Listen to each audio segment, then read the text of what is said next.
ഇപ്പോൾ K Sudhakaran KPCC അധ്യക്ഷൻ മാധ്യമങ്ങളെ കാണുന്നതിൽ ജില്ലയിൽ ഞാൻ നേരിട്ട് കണ്ടതും അനുഭവിച്ചതുമാണ്.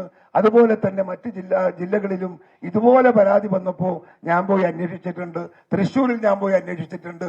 അവിടെയൊക്കെ ഉദ്യോഗസ്ഥന്മാരെ അടക്കി ഭരിക്കുന്നത് കൊടിസുനി പോലുള്ള ഈ കേസിലെ കുറ്റവാളികളാണ് എന്നതാണ് സത്യം. TP ചന്ദ്രശേഖരനെ കൊന്നവരുടെ പാർട്ടി ഭരണത്തിലിരിക്കുമ്പോൾ പ്രതികൾക്ക് ജയിലിൽ സുഖജീവിതമായിരിക്കുമെന്ന തിരിച്ചറിവിൽ നിന്നാണ് കോടതി ഇരട്ട ജീവപര്യന്തത്തോടൊപ്പം പ്രതികൾക്ക് അടുത്ത 20 വർഷത്തേക്ക് പരോൾ നകരുതെന്ന് പറഞ്ഞത്. കോടതി എത്ര ഉചിതമായിട്ട് അതിൽ പെരുമാറിയത്, എത്ര ബഹുമാനിച്ചാലും എത്ര പുകഴ്ത്തിയാലും അത് അധികമാവില്ലെന്ന് തോന്നുകയാണ്. കാരണം കോടതി ഇതെല്ലാം പരിശോധിച്ചിരിക്കുന്നു. ജയിലിൽ പരോളാണ് ഉള്ള ദിവസം 360 ദിവസം ഉണ്ടെങ്കിൽ 355 ദിവസവും പരോളിലാണ്. ആ പരോൾ കൊടുക്കാൻ പാടില്ല എന്നുകൂടി അത് മനസ്സിലാക്കിയിട്ടാണ് കോടതി അത്തരമൊരു വിധി പ്രഖ്യാപിച്ചത് എന്നെനിക്ക് തോന്നുകയാണ്. പാർലമെന്റിലെ തെരഞ്ഞെടുപ്പിൽ പ്രധാന വിഷയങ്ങളിലൊന്ന് CPM-ന്റെ അക്രമ രാഷ്ട്രീയം തന്നെയായിരിക്കും. ഞങ്ങൾ അത് പൊക്കിയെടുത്ത് മുൻപോട്ട് കൊണ്ടുപോകും. 1ഉം 2ഉം പാവപ്പെട്ട ചെറുപ്പക്കാരല്ല. എന്റെ ജില്ലയിൽ മാത്രം 10, 30, 35ഓളം ആളുകളെ വെട്ടിക്കൊന്ന ജില്ലയാണ് എന്റെ ജില്ല. ആ ജില്ലയിലെ ഈ പരശതം കുടുംബ രക്തസാക്ഷികളുടെ കുടുംബത്തെ ദൈനംദിനം കണ്ടുകൊണ്ടിരിക്കുകയും അവരുടെ എല്ലാ പ്രശ്നങ്ങളും നോക്കിക്കൊണ്ടിരിക്കുന്ന ഒരാളാണ് ഞാൻ. അപ്പൊ നമുക്കൊന്നത് മറക്കാനും പൊറുക്കാനും സാധിക്കാത്ത വിധം ദുരന്തത്തിന്റെ ഏകാന്തത സൃഷ്ടിച്ച ഒരു സംഭവമാണ് എന്റെ കണ്ണൂർ ജില്ലയിലെയൊക്കെ രാഷ്ട്രീയ കൊലപാതകം. CPM-ന്റെ അക്രമ രാഷ്ട്രീയം മൂലം ജനാധിപത്യ അവകാശങ്ങൾ നിഷേധിക്കപ്പെട്ട ജനതയുടെ പ്രതിനിധിയായി രാഷ്ട്രീയത്തിൽ കടന്നു വന്ന വ്യക്തിയാണ് ഞാൻ. ജനാധിപത്യത്തിന്റെ ചെറു വെളിച്ചം പോലുമില്ലാത്ത പാർട്ടി ഗ്രാമങ്ങൾ എത്രയോ കണ്ണൂരിലുണ്ട്. അത്തരത്തിലുള്ള പാർട്ടി ഗ്രാമങ്ങളായി കേരളത്തെ മാറ്റിയെടുക്കാനുള്ള ശ്രമങ്ങളാണ് പിണറായി വിജയൻ നടത്തുന്നത്. ഇത്തരം പാർട്ടി ഗ്രാമങ്ങളിൽ ജനാധിപത്യത്തിന്റെ വെളിച്ചം കൊണ്ടുവരുന്നതിനാണ് എന്റെ രാഷ്ട്രീയ ജീവിതത്തിലുടനീളം ഞങ്ങൾ പോരാടിയത്. CPM-ന്റെ കൊലക്കത്തി രാഷ്ട്രീയത്തിന്റെ ആപത്ത് കേരളീയ പൊതുസമൂഹത്തിന് മുന്നിൽ എന്നും ഉറക്കെ വിളിച്ചു പറയുന്നതും CPM-ന്റെ ഭീകരമുഖം തുറന്നു കാട്ടാൻ ശ്രമിക്കുന്നതും അതിന്റെ തീവ്രത നേരിട്ട് അനുഭവിച്ച ആളെന്ന നിലക്കാണ് സത്യത്തിൽ ചെയ്യുന്നത്. CPM-ന്റെ അക്രമ രാഷ്ട്രീയത്തെ അതിജീവിച്ച് ജനാധിപത്യത്തിന്റെ ശബ്ദം ഉയർത്തിപ്പിടിക്കുന്നതിന് വേണ്ടി ഒട്ടനവധി പോരാട്ടം നടത്തിയ ശേഷമാണ് ഞാൻ ഇന്ന് KPCC അധ്യക്ഷ പദവിയിലിരിക്കുന്നത്.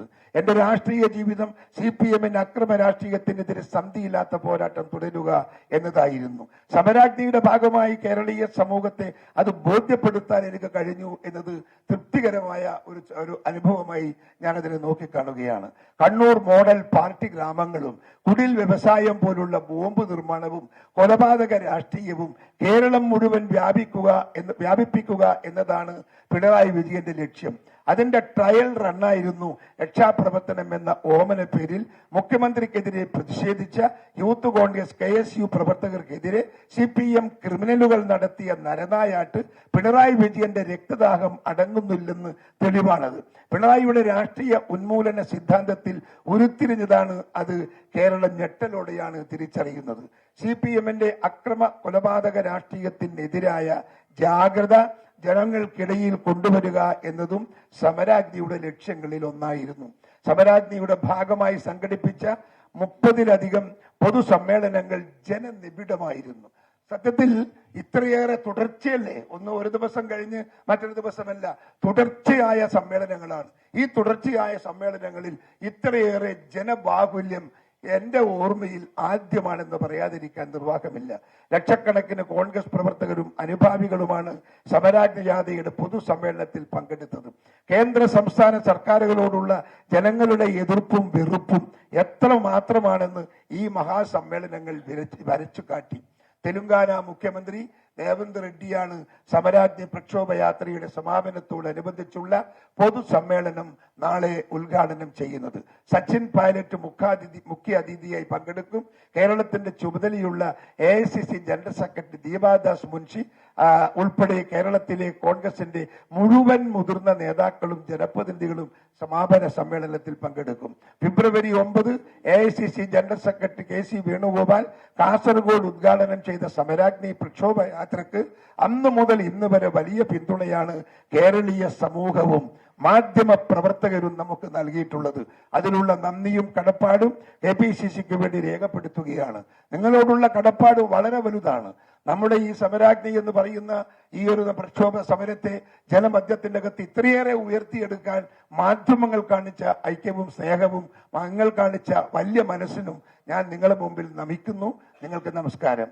ഫെബ്രുവരി 9 AICC ജനറൽ സെക്രട്ടറി തികഞ്ഞ ആത്മവിശ്വാസത്തോടെയാണ് കോൺഗ്രസും UDF-ഉം പാർലമെന്റ് തിരഞ്ഞെടുപ്പിനെ നേരിടുന്നത്. കേരള